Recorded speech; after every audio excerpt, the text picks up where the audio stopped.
네, 안녕하십니까.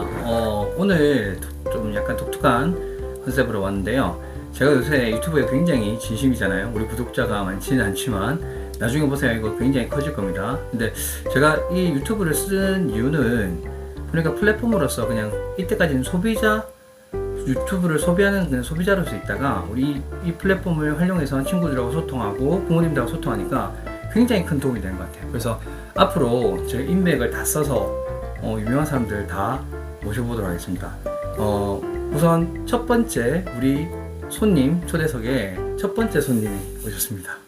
이창선 소장님이시고요. 아시는 것처럼 부모님들이 한 번씩 설명회 아주 자주 내려오고 하시니까 옆집 사람처럼 생각하시는데 오실 때마다 서울에서 내려오시고요. 최근에는 몇 년간 너무 바쁘셔서 사실은 제가 좀 약간 삐졌을 때도 있어요. 하도 안 내려오시니까 너무 스케줄 잡기 힘들어가지고 이번에 오실 때 한 큐에 설명회하고 상담하고 그 다음에 유튜브 촬영까지 이렇게 진행하게 됐습니다. 우선 많은 우리 학부모님들 아시겠지만 그래도 소개 부탁드리겠습니다. 네, 안녕하세요.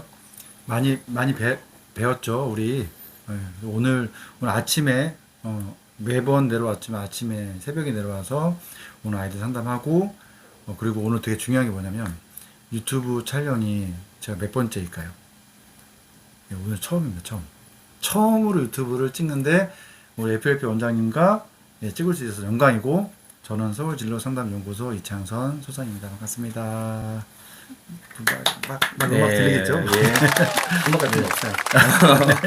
우선은 우리 몇 번 강의 통해서 한번 이창소님은 자주 뵐 건데요. 근데 첫 번째 강의로는 제가 부탁드린 게 진로 설정의 중요성하고 초기 진로 탐색의 과정에 대해서 조금 ABC 이제 시작하는 걸 중심으로 좀 말씀드리려고 했고요. 그 준비를 해주신 부분들을 천천히 얘기해 주시면 좋을 것 같습니다.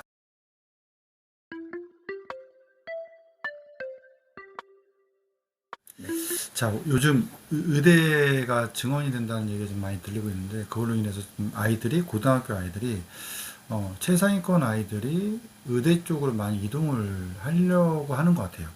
그죠? 어머니도 많이 들어보셨죠. 근데 개인적으로 적성에 맞지 않는 특목고 아이들, 뭐 특목고라면 외고 과학고도 있지만 또 우리가 보통 자사고를 보통 이제 엄마들 특목고라 생각하는데 자사고라 하면 제가 가장 많이 만나는 친구들은 이제 서울에서 용인외대 부고, 하나고, 이 두 개 학교가 가장 많이 만납니다. 근데 걔네들을 이렇게 만나다 보면 어떤 과를 가장 원할까요? 아이들이? 당연히 의대 쪽이 많죠. 네. 이 당연이란 말이 참 우리가 어떻게 보면 좀 다시 생각을 해봐야 될 것 같아요. 그러니까 의사란 직업이 당연히 돈도 많이 잘 벌고 또 선망의 대상이고 또한 노력을 하지 않으면 그 직업의 면허를 가져가지 않기 때문에 어떻게 보면 좋을 수 있지만 누구나 다 맞을까요? 여기서 진로 상담사의 생각이 좀 달라지는 것 같아요. 그러니까 어떤 친구는 성적이 정말로 좋아서 다른 과를 가고 싶은데 학교 선생님, 또 부모님, 또 뭐 다른 이제 친척들의 권유에 의해서 의대를 갔다가 나오는 경우도 상당히 좀 많이 있거든요. 또한 10년 동안 그 공부를 하는데 적성에 맞지 않는 아이들. 제가 요즘 얘기하죠.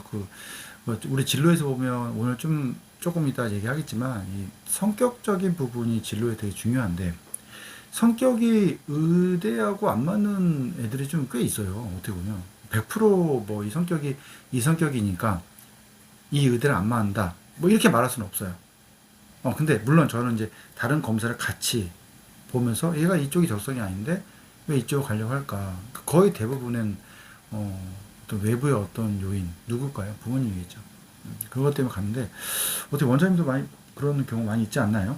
그렇죠. 근데 제가 외부 강의를 하면서 한 번씩 농담 비슷하게 하는 것 중에 하나가 뭐냐면 태양의 후예 드라마 아시나요? 네, 태양 후예 가장 최고의 그런 대사, 명대사가 뭐냐? 제가 이렇게 뭐 부모님이나 선생님들한테 이렇게 질문을 하면 뭐 여러 가지 대화들이 나오시겠죠. 근데 제가 봤을 때는 거기에 나오는 송혜교 역할의 그 의사가 왜 의사가 됐어요? 라는 질문에 대해서 대답을 이렇게 해요. 공부를 잘해서요. 특히 국영수 중심으로요. 네, 라고 맞습니다. 얘기했어요. 그리고 과거 가는 친구들 대부분 보면 왜 과거 갔어요? 라고 물어보면 수학과학 잘해서요. 맞습니다. 라고 얘기하는 경우들이 많은데 사실 저는 그건 잘못됐다고 보거든요. 그럼 진로를 네. 어떻게 그래 설정을 해야 될까요? 그래서 일단은 어, 흐름인 것 같아요. 흐름. 그러니까 어떤 직업이 유행한다. 이거 되게 중요하거든요. 그러니까 미래의 어떤 직업들. 뭐 아시겠지만 우리 아이들 FLP 어학원 친구들 같은 경우는 이제 저희 연구소가 만든 미래유망 직업 카드 이거를 가지고 저희 원장님하고도 지금 부산시 교육청 매년 여름마다 교사 연수 때 3년째 초청을 받고 있습니다. 네. 박수 안 나가나? 하여튼, 나가나요? 하여튼, 근데, 저희처럼 이제 이쪽에, 이제 교육 쪽에 있는 사람들은 어떻게 보면 이 연수에 대한 부분에 어떤 좀 자신감? 이런 거에 어떤 자부심 이게 좀 있거든요. 근데 그게 저희 연구소가 만든 직업카드예요. 그러니까 저는 진로 상담을 하는데, 원장님 한번 생각해 보세요. 진로 상담을 하는데, 미래 유망 직업을 강의를 해요. 미래 유망 직업을 가지고 상담을 해요. 한 10년 전만 하더라도 그런 상담은 없었던 걸로 저는 알고 있습니다. 그 이후에 제가 상담하면서 한계 느꼈던 게 뭐냐면 미래 유망 직업을 모르고 없어지는 직업을 추천할 수는 없잖아요. 그래서 의사도 그런 틀에 있는 것 같기는 해요. 의사가 뭐 정말 의대가 그런 틀에 있는데 과연 20년 뒤에는 또 어떻게 변할 것인가. 아니 나쁘지는 않을 겁니다. 근데 지금만큼일까? 그러면 이걸 한번 우리가 30년 전, 20년 전에 의사의 어떤 위치와 지금의 위치를 한번 조금 고민을 좀 해봐야 되지 않을까 생각이 들어요. 그러면 그 강의 때도 한 번씩 얘기를 하시는데, 네. 뭐, 간단하게 좀 소개를 해주시면, 앞으로, 네. 그러니까, 사라질 직업 또는 생겨날 직업, 이런 것들인데, 몇 가지만 한번 얘기를 좀 해봐 주시겠어요? 그러니까 우리가 요즘 고등학교 아이들, 중학교 아이들 한 5년 전, 3년 전만 하더라도 어떤 직업을 하고 싶냐 했을 때 뭐 그중에 우스갯소리로 이제 뭐 편의점 알바를 난 반드시 직업은 아니지만 알바를 해보고 싶다 이렇게 알바에 관련된 얘기를 많이 하거든요. 어떨까요? 요즘 대학교 가면 혹시 대학교 한번 가보시면 아시겠지만 없어요. 네, 편의점에 직원이 없습니다. 그러니까 자기가 찍고 나가거든요. 그러니까 이거는 조금 우리가 파트를 정해서 한번 좀 길게 얘기를 좀 해봐야 될 것 같아요. 그래서 오늘의 주제인 진로를 어떻게 찾을 것인가. 솔직히 뭔가를 딱 정답을 요구하시면 안 됩니다. 네, 제가 점쟁이도 아니고 그죠? 근데 이 네 가지 요인이 있다고 합니다. 진로에서 보면 첫 번째는 능력입니다. 능력. 두 번째가 성격. 하나씩 설명드릴게요. 세 번째가 흥미. 네 번째가 가치관입니다. 가치관. 근데 이 가치관이라는 영역은 화두가 된 거는 한 10년, 15년밖에 안 됐어요. 그럼 그 전에 뭐가 중요했냐? 능력, 성격, 흥미입니다. 그럼 능력은 뭐냐? 그러니까 너가 뭘 잘하냐 이거죠. 그러니까 간단히 말하자면 그 영재고 아이들 있잖아요. 영재고 아이들이나 과학고 아이들한테 공부로 이기려고 하면 될까요? 그러니까 100%는 아닌데 영재고나 과학고 애들한테 만약에 과학이나 수학을 공부시켰어요. 그럼 내가 지금 과학이 평균이 한 75점 나쁘진 않지만 이제 공부를 열심히 해서 성적 올리고 싶은데 좀 어려워. 근데 그런 애가 과연 과학고 애들을 이길 수 있을까요? 뭐 정답은 없겠지만. 네, 저는 뭐 사실은 정해졌다기보다도 자기 노력이나 의지에 따라 좀 바뀔 수 있다고 생각하는데, 그래도 어쩔 수 없이 또 머리라는 한계는 있어요. 그렇죠. 근데 그 지능이라는 부분을 지능이 좋으니까 공부를 잘한다. 이거는 진로에서는 그렇게 생각 안 합니다. 당연히 환경적인 부분도 들어가고 노력도 해야 되고 당연히 머리 좋은데 정말 노력 안 하는 친구도 진짜 있어요. 공부 못 하거든요. 근데 능력이 좋은데 정말 열심히 공부하고 이 환경까지 맞춰준다. 근데 환경이 뭘까요? 이거 진짜 우리 부모님 앞에 계셨으면 좀 얘기하는데 부모님의 열정입니다. 열심히 좋은 학원도 많이 찾아보고 좋은 학원 선생님도 많이 만나보고 학원 선생님과 상담도 많이 하고 또 집에서 애들 공부할 때 어떻게 될까요? 중간중간 체킹하고 누가 스스로 공부하는 애들이 있을까요? 가끔 있어요. 진짜. 특목고에도 가끔 있지. 그 애들이 그 엄마들이 우리 애는 그냥 알아서 해요. 그냥 열심히 공부하더라고. 이거 100% 믿으시면 안 돼요. 그런 거는 제가 보기에는 한 1000명, 2000명, 1명? 뭐 이거 아닐까요? 그 환경 얘기에서 제가 하나 말씀드리면 제가 아시는 분이신데 그러니까 고등학교 학부모님이세요. 학부모님이신데 친구가 이제 시험 기간인데 야구를 되게 좋아하세요. 근데 야구를 엄청 크게 틀어놓고 맥주를 드시면서 엄청 크게 응원을 하시더라고요. 친구 옆에서 공부를 하고 있는데 그 친구의 아버님이신데 근데 저는 이 환경이 농담으로 말씀드리는 게 아니라 소장님께서 말씀하시는 부모님 열정 부분들 분명히 중요하다고 생각하는데 네. 그것만큼이 더 중요한 게 사실은 부모님들이 학생들을 얼만큼 믿어주고 그 시기 맞습니다. 오기 전까지의 그런 정서적인 유대를 얼만큼 만들어 놓는가 중요한 것 같아요. 맞습니다. 무조건 옆에서 너 여기가 저기가 뭐 솔직히 좋은 정보들 많겠죠. 카더라는 그런 부모님들 얘기 듣고 이 학원을 가볼까 저기 학원을 가볼까 그거는 저는 또 아니라고 생각해요. 그 부모님 열정 부분들이 또 잘못 발휘됐을 때는 오히려 역작용이 있을 수 있고 아까 말씀드린 것처럼 옆에서 맥주 마시면서 야구 보고 있으시지만 실제로 그때까지 만들어 놓은 그런 정서적인 유대라든지 믿음에 대한 신뢰라는 부분들은 훨씬 더 클 수도 있다고 생각합니다. 맞습니다. 그래서 이 환경적인 부분이 어떻게 보면 뭐 지금 우리 원장님 말씀처럼 정말 그러니까 사랑인 것 같아요. 사랑. 그죠? 근데 아시죠? 사랑하면 뭐예요? 애가 말을 안 듣고 뭐 욱하게 하잖아요. 그러니까 그때도 약간 조절할 수 있는 어떤 우리 엄마들의 지혜, 아빠들의 어떤 현명함 이런 게 좀 필요하지 않을까 생각 드는데 어찌됐든 환경적으로 어느 정도 뒷받침이 돼서 학원도 보내줄 정도가 되고 또 학원 선생님을 만나서 직접 상담도 하면서 내가 관심 있다. 우리 애 좀 잘 부탁한다. 이런 것도 어떤 환경적인 부분인데 그래서 이제 그것보다 첫 번째 중요한 건 이제 능력이 중요한 것 같아요. 그래서 저희가 이렇게 저랑 같이 이제 상담해 줬던 분들 아시겠지만 또 우리 원장님도 같이 그 결과지를 당연히 해석 충분히 가능하시기 때문에 같이 보면 어떤 능력이 좋을 수 있고 나쁠 수 있습니다. 모든 영역이 좋은 친구들 있죠. 이상한 애들. 그럼 걔는 부러워하면 안 됩니다. 걔는 뭐 원래 타고날 때부터 좋았기 때문에. 근데 대부분의 아이들이 좋고 나쁨이 있거든요. 그러면 나쁜 거는 진로에서 그걸 신경 쓸까요? 그렇게 신경 안 써요. 예. 그러니까 수학적인 능력이 나빠. 그럼 여기서 매번 질문 나오는 거. 그럼 어떻게 해야 되나요? 공부해야죠. 열심히 해야 됩니다. 점수가 안 나오도록 열심히 해야 돼요. 언제까지? 고3 때까지. 근데 대학까지 가서 수학이 뜬다더라. 이상한 얘기 들으셔갖고 뭐 수학과 관련된 뭐 응용통계학과라든가 뭐 금융공학과라든가 이걸 통해서 핀테크 뭐 테크핀 뭐 해서 막 증거과 들어가서 뭐 이러면 정말 뜬다더라. 근데 얘가 능력이 안 들었는데 어머니가 미래 유망 직업을 이상하게 들어서 이걸 적성에 맞지 않는 걸 추천한다. 이거 아니라는 거예요. 적성이라는 게 원래 능력이라는 뜻이거든요. 적성 검사가 옛날에는 능력 검사였어. 전쟁 때문에 생긴 게 진로입니다. 또 뭐 잘해.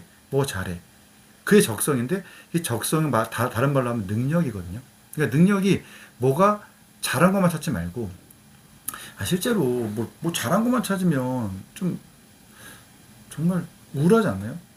나보다 더 잘하는 애가 있으면 그거를 난 적구나 이렇게 생각하는 게 아니라 그럼 넌 이만큼 잘하고 나는 이만큼 잘해. 그래서 중요한 거 못하는 거 빼고 못하는 걸 좀 빼고 내가 잘하는 게 무엇인가를 일단 알고 첫 번째. 그래서 내가 이쪽이 좋구나. 그럼 예를 들자면 공간지각력이라는 영역이 있어요. 공간활용력 영역이 있어요. 어떤 애는 이걸 정말 못하는 애들이 있어요. 근데 어떤 애는 공간활용력과 공간지각력이 높은 애들인데 이 두 가지 영역은 좀 크게 말하자면 과학 또는 엔드가 될 수도 있겠죠. 그리고 말하자면 디자인 쪽이에요. 근데 얘가 과학은 진짜 못하는 것 같아. 싫어하는 것 같기도 하고. 근데 디자인 쪽은 잘할 수 있거든요. 그럼 얘는 과학이나 뭐 공학이나 이런 쪽보다는 디자인 쪽에 한번 관심을 가지고 한번 공부시키면 어떨까 하는 생각이고 두 번째 능력 얘기하니까 할 말이 많네요. 하여튼 이건 오늘은 그냥 간단하게만 우리 이 네 가지 요인에 대해서만 설명을 드리고 또 질문 들어오면 유튜브에 질문 들어오시면 아주 자세하게 아주 준비하겠습니다. 두 번째 성격입니다. 성격. 우리 원장님 성격 MBTI 성격이 무엇이죠? ENFP죠. 네. 저는 뭘까요? 네, 저도 되게 산만한 ENFP입니다. 저희 지금 준비하는 게 뭔가 따로, 그러니까 뭔가 프롬프트로 준비했지만 뭔가를 이렇게 정말 이렇게 하나부터 끝까지 순서대로 정한 게 아니라 지금 약간 즉흥적으로 기본 뼈대만 가지고 설명하는데 뭐 어렵지 않게 지금 하고 있잖아요. 이게 ENFP. 그러니까 직관적인 N, 직감이 좋고 ENFP, P, 펄시빙, 이 창의력이 상당히 좋은 이런 쪽의 어떤 사람들과 이 성격의 정반대인 ISTJ. 저는 그거 참 힘듭니다. ISTJ 만나면 너무 정확하고 계획적이고 논리적이고 맨날 왜? 이유가 뭐야? 이렇게 말하는 거를 성격은 나쁜 건 없지만 저는 잘 안 맞더라고요. 그럼 이 두 명의 이 직업이 같을까요? 그건 다를 겁니다. 그죠? 물론 IT를 공부하는데 ISTJ가 공부하는 거하고 ENFP가 공부해도 상관은 없지만 ENFP 같은 경우는 약간의 아트가 좀 들어가는 거, ISTJ는 뭐 프론트엔드라든가 약간 꼼꼼하게 계획적으로 프로그램 짜는 거, IT란 어떤 소프트웨어 학과를 가더라도 접근, 그 다음 직업, 직렬이 달라지지 않을까 생각되거든요. 성격적인 부분. 그 성격에 대해서 얘기하시니까 소장님은 아드님하고 이게 성격이 좀 잘 맞는 것 같으세요? 성격 유형은 똑같습니다. 근데 이게 그 성품은 다릅니다. 저는 좀 이렇게 착한 성품이고 저희 아들은 하여튼 안 좋습니다. 안 좋습니다. 예, 하여튼 그렇습니다. 예. 그 제가 이 말씀드린 이유가 뭐냐면 그 성격 유형 검사에 대해서 얘기할 때 응용할 때 있어서 진짜 중요한 부분 중에 하나라고 생각하는 거는 부모 여기 보시는 분이 부모님들이시면 남편 또는 부인하고 성격이 딱 잘 맞나요, 궁합이? 사실은 남남이 살기 때문에 성격이 맞춰가는 거지 다 똑같을 수는 없어요, 맞죠? 뭐 같은 유형이라고 하더라도 다를 수 있는데 부모 자식 간에도 그런 궁합이 있다고 생각해요, 성격 궁합이. 그래서 저는 맞습니다. 항상 정말 힘든 케이스들 보면 부모님이 잘못돼서도 학생이 잘못돼서도 아닌데 그 조합이 잘못 맞았을 때는 그럴 경우가 많아요. 그럼 그거에 대해서 파악하고 잘 알고만 있어도 서로에 대해서 조금 알고만 있어도 훨씬 더 그러니까 좀 부드럽게 그런 관계성을 만들 수 있고 학생들 우리 진로에 대해서 얘기하고 학습에 대해서 얘기하고 진학에 대해서 얘기하는데 무슨 부모님하고 자녀 간의 그런 궁합 얘기야? 아니에요. 정말 중요해요. 제가 항상 한 번씩 얘기하는 부분들이 아무리 공부를 열심히 시켜보세요. 우리 사춘기, 우리 전두엽이 폭발할 때 친구들 삐뚤어질 테야 이렇게 해버리면 북한도 못 쳐다보는 중입니다. 맞죠? 심지어는 더 문제는요. 사춘기를 더 늦게 하는 친구들이에요. 고등학교 때 사춘기 하는 친구들 아침에 엄마랑 싸우고 시험 기간에 엄마랑 싸우고 나와서 아빠랑 싸우고 나와서 나 진짜 복수할 테야 이러면서 수학 시험 가서 백지 내고 과학 시험 가서 물리 백지 내고 자기가 물리학과 갈 친구인데 물리학 시험지를 백지를 내고 와요. 진짜 실제 있는 케이스예요. 저녁에 와서 저한테 선생님 그래도 물리학과 갈 수 있겠죠? 펑펑 울어요. 저는 뭐라고 대답하겠어요? 갈 수 있어 라고 얘기하지만 실제로는 못 가요. 학생부 종합으로 해서는 그렇게 해서 못 간단 말이죠. 그만큼 중요한 게 관계성이고 그런 부분도 형성하는 건데 저는 그런 부분들을 좀 서로 조합을 아는 게 되게 중요하다고 생각해요. 네, 중요합니다, 진짜. 아무튼 예, 그래서 이제 두 번째 끝났고, 자 정리하자면 능력과 성격, 예, 네 가지 요인 중 능력과 성격을 간단하게 얘기했습니다. 정말 꼭 저기 올려주세요. 올려주시면 제가 자세하게 다음 편에 아주 자세하게 말씀드리겠습니다. 세 번째, 흥미입니다. 흥미. 뭘까요? 능력 뭐 잘하고 못하고 성격, 나한테 성격이 맞는지 안 맞는지. 그 성격이란 게 그렇잖아요. 뭐 MBTI 요즘 많이 유행하고 있으니까 아시겠지만 P 성격 친구들이 꼼꼼한 직업을 해도 되나? 만약에 P가 강한 친구가 너무 꼼꼼한 회계사를 한다. 그것도 SP도 아니고 NP다. 그럼 더 힘들 수 있거든요. 근데 어떤 친구는 뭐 SJ 이런 친구들은 회계사를 물어보면 되게 좋게 생각을 해요. 물론 수학을 싫어하면 또 이제 그건 수학 능력, 수학을 못하면 좀 뭐 또 다른 얘기겠지만, 네, 그래서 상담할 때 능력, 흥미, 능력, 성격, 흥미, 가치가 이걸 같이 보지만 어떤 성격적인 부분이 있어요. 그럼 세 번째가 뭐냐? 좋아하냐? 나 능력 되고 내 성격이 맞아. 근데 이게 내가 싫어하는 거예요. 그럼 해야 돼요, 안 해야 돼요? 안 해야 되죠. 안 해야 되죠. 그래서 이게 보통 우리가 학교에서 하는 검사들 있잖아요. 진로 검사라고 명칭하는 그 검사들이 진로 검사 대부분은 흥미 검사입니다. 흥미. 흥미가 뭐냐? 그러니까 좋아하냐, 싫어하냐. 이걸 좀 나누는 검사예요. 그래서 이 세 가지에 대한 부분, 이거를 어느 정도 우리 아이가 능력이 뭐가 좋을까? 이건 좀 못하고 잘하고. 그럼 우리 애는 이런 성격이기 때문에 저기 네이버에 한번 뭐 ISFP 뭐 진로 상담 쳐보세요. 저기 제가 쓴 글 첫 번째 뜰 겁니다. 이렇게 꼭 클릭해 주시고 빨간 거 좋아요 꼭 눌러 주시고, 예, 그리고 그 다음이 그럼 성격에 그러면 세 번째가 우리 애가 좋아하냐 싫어하냐 이 세 가지를 좀 보는 거. 아까 맨 처음에 말씀드렸던 네 번째가 가치관인데 가치관은 지금 설명할 건 아닌데 너무 길어질 것 같아서 맞아요. 오늘은 처음이니까 지금도 이미 많이 길어졌는데 제가 두 가지만 간단하게 네, 이렇게 여쭤볼게요. 그러니까 흥미의 경우에는 사실은 지나치는 흥미도 있고 흥미가 자주 바뀌는 케이스도 있고 흥미가 그렇죠. 너무 많은 네, 경우도 네. 있는데 흥미가 바뀐다는 네. 거에 대해서 저는 믿고 있거든요. 네, 근데 네, 네. 그런 바뀌는 흥미에 대해서 어떻게 대처를 해야 될까요? 그러니까 이거는 그래도 원장님이 좀 그래도 교육에 계시니까 이렇게 질문 나오는 거예요. 그러니까 능력과 성격은 만 5세 때 대부분 결정이 되고 잘 변하지 않습니다. 근데 흥미는 변해요. 흥미는 변합니다. 그게 사춘기 때 변할 수 있고 또 성격에 따라서 변할 수도 있어요. 그러니까 좀 이렇게 성격이 아까 MBTI 좀 이렇게 얘기하고 있는데 이게 NP 애들이 오늘 오전엔 이거 한다고 했다가 특히 초등학생들 오늘 오후에는 이거 한다고 했다가 저녁에는 또 다른 거 한대요. 근데 그거를 보고 있는 ISTJ 정반대인 ISTJ 엄마가 봤을 때는 이걸 이해할 수 있을까요? 이해 못하죠. 근데 그 이해 못한 거는 어머니 입장에서 보는 거잖아요. 애 입장에서 봤을 때는 얘 변합니다. 그럼 기다려주고 그럼 야 우리 친구야 너가 이쪽을 좋아하니까 이걸 한번 같이 찾아볼까라고 해줘야지 너는 오전에 뭐 좋아하고 오후에 뭐 좋아하고 왜 이렇게 계속 바뀌니? 라고 비난하지 마세요. 그러니까 엄마 역할은 못 가요. 그러니까 한번 그러니까 화는 나죠 솔직히. 화 안 나겠어요? 맨날 왔다 갔다 하니? 근데 걔가 그 성격이에요. 근데 그 성격에 우리 자녀를 누가 낳냐고요? 누가 낳죠? 네. 맞아요. 어머님, 아버님이 낳잖아요. 그럼 어떻게?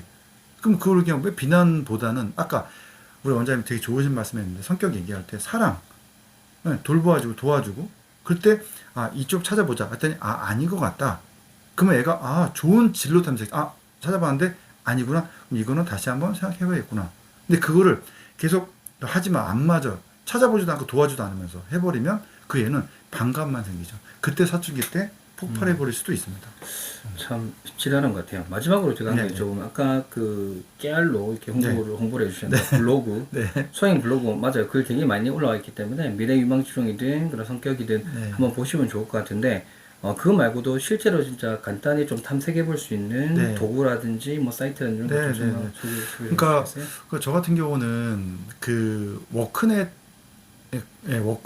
대한 부분 거기서 어머님들 검사들이 무료 검사인데 꽤 쓸만해요. 온라인 검사가 결과가 바로 나옵니다.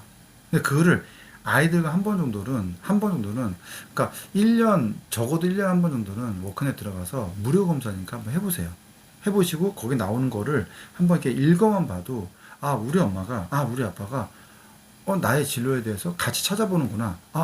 관심 있어서 검사하라고 하는구나. 같이 결과지를 보면서 한번 찾아보고 또 좋은 직업들은 유튜브 들어가서 한번 검색되고 같이 들어보는 거예요. 이거는 되게 좋은 것 같아요. 그래서 저는 워크넷 조금 추천을 좀 많이 합니다. 네, 그렇습니다. 네. 오늘 생각보다 너무 많이 긴 시간 얘기 많이 해주셔서 감사하고 다음 시간 때는 또 다양하게 한번 접근해보면 재밌을 것 같아요. 저는 오늘 되게 재밌었는데 어떻습니까? 저는 좋았고 다음 시간 때는 진로에 약간의 그 접근 방법 중에서 그 원래 진로 심리학자 중에서 되게 유명한 아시겠지만 크롬볼츠 계획된 우연 이거에 대한 부분을 좀 얘기 좀 하면서 또 사례를 한번 가지고 얘기해 볼게요. 사례 가지고 이제 오늘 좀 이론적인 얘기 많이 했는데 이론적인 얘기보다는 어머님들이 좋아하시는 건 사례겠죠. 네. 고등학교 1학년 몇 학년 곧 1학년 1학기에 다니고 있는 어떤 뭐 여학생 남학생이 일반 고등학교 다니는데 뭐 어떻게 했다 이런 사례를 가지고 한번 또 얘기하는 시간을 갖도록 하겠습니다. 네, 긴 시간 수고하셨습니다. 네, 감사합니다.